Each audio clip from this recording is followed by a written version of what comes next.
Hi, we're going to do an example of a pretty difficult problem involving well, geometric shapes.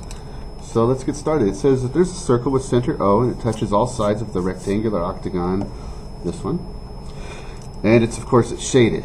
Okay, and it says the sides of the octagon are 12. It's a regular octagon, so that means all sides are 12. And it says BA, so let's see here, BA is extended and GH are extended to meet at P. And it says the same thing happens here for Q. Alright, so what I'm doing here is I'm just reading through the problem and identifying some important things about the diagram. First thing it says is show that the angle BAH is 135 degrees. I'd suggest that you pause the video, go ahead and try it. I'm going to get started. I'm going to do it right now. So angle BAH, so that's an internal angle. BAH is an internal angle of a regular polygon. There's a formula for that. The formula is 180 times n minus 2 divided by n. Now n is the number of sides, so that's 8. Sorry, I was thinking 8 minus 2. So that's 180 times 6 divided by 8. So then that's, of course, reducible. Let's see, 4 goes into 180. We can go ahead and stop there since we're going to be allowed to use a calculator. I'm assuming that's going to equal, actually I'll do it 45. 45 times 3 is 135. Okay, so I didn't have room down here to show that the angle was 135, but that's how you do it. Okay, now it says, the second part says show that angle APH is 90 degrees. So we're being asked to show that this is a 90 degree angle. Again, go ahead and pause the video, try it on your own, and come back when you're ready. Here's what I see. I see that this is 135 degrees. This is a straight line. 135 minus 180 is 45 degrees, and the same thing's going to happen here because it's a regular polygon. So 45 plus 45 is 90, leaving that this one has to be 90. So 45 plus 45 is 90. And the reason it's 45 is because 135, 180 minus 135 is 90. Sorry, it's 45. Okay, so here's what I got. I got a little mixed up right here on what I was saying. This is what I meant. We got a straight line right here. This angle is 135 degrees.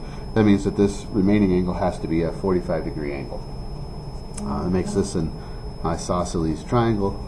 And there you go. Another way you could do it is if you remember that the exterior angles of a polygon always add up to 360 degrees.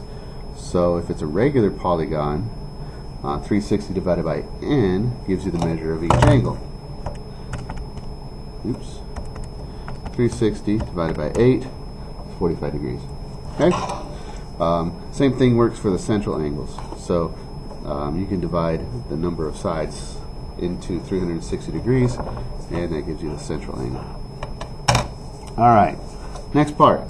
Calculate the length of PH. So this length right here, PH. So pause the video, try it on your own, see how you do. I'm going to go ahead and get started right here. Here's what I see with PH. I've got a side of 12, right? And I've got a right triangle. And it's an isosceles right triangle because these are both 45 degree angles. So a squared plus b squared equals c squared. Of course, is a Pythagorean theorem. And c squared is 12 squared, which is 144. And these are the same. So it's going to be x squared plus x squared. So that's 2x squared equals 144.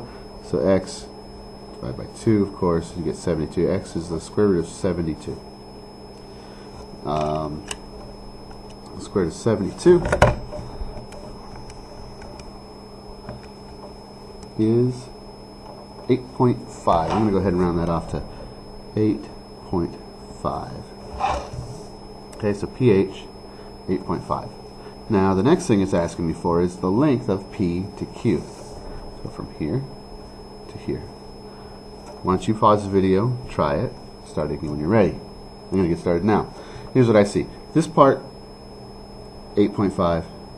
This part, 8.5. From here to here is 12 provided. So P to Q is 8.5 times 2, or same as 8.5 plus 8.5 plus 12. So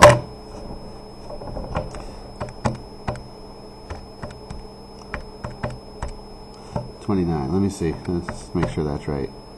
Plus 8.5 equals plus 12. Okay. Now we have to figure out the area of triangle APH. So that's this area, this triangle right here, which is this one right here. Why don't you go ahead and see if you can get that? I'm going to do it right now. So here's what I know. 1/2 base times height. Base and the height are the same, so it's 1/2 8.5 squared. So 8.5 squared equals, divided by 2 equals 36 1/8.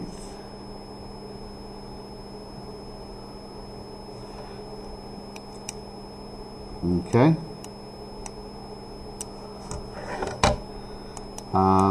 Now, area of the whole octagon.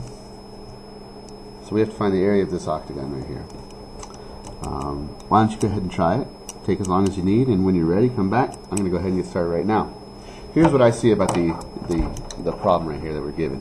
I don't know how to find the area of an octagon directly. I don't know formula, but I do know that the area of a square is really easy, and this is a square because this triangle here is the same as this triangle, and all the sides are the same. So I can find the area of the square, and then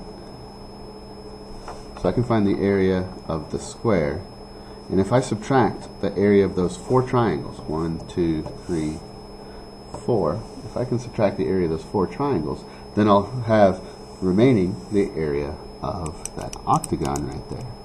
So the side of the square is 29, because I found that earlier. I found that P to Q was 29. So I've got 29 squared would be the area of the big square, and then minus the 4 triangles. So there's 4 triangles. Each of the triangles was 36 1/8. 36.125. So let's see how this does. 29 squared minus 4 times 36.125. I got 696 1/2. 696.5. Okay? So hope that helped. Let's see here. Almost done. Next thing it asks us to do, it says to find the radius of the circle. Why don't you try it, and then unpause the video when you're ready. I've done this problem a couple times, and each time I found the radius a different way. I think the easiest way to find the radius is it's half of this distance right here. So if we go from this edge right here to this edge right here, straight through the center, that would be the diameter. And half of that would be the radius. So the distance from here to here, we found earlier, was 29. So 29 over 2, so 14 1/2. So I think the radius of the circle is 14.5. Alright. Now, the last part says to calculate the area of the circle as a percentage of the area of the octagon. So I got the area of the octagon right here.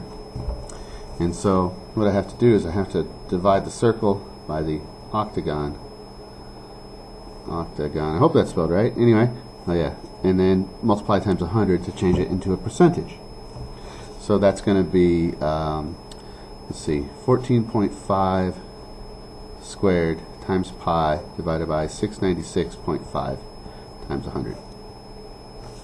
So 14.5 squared times, times pi equals, divide that by 696.5, 95%, 94.8. This is a very challenging problem. It was worth 17 total points on a Cambridge exam, and the allotted time, the estimated time it takes to do this problem is supposed to be 20 minutes. So I hope this video was helpful. Please send me questions, leave comments, and subscribe. Have a good day.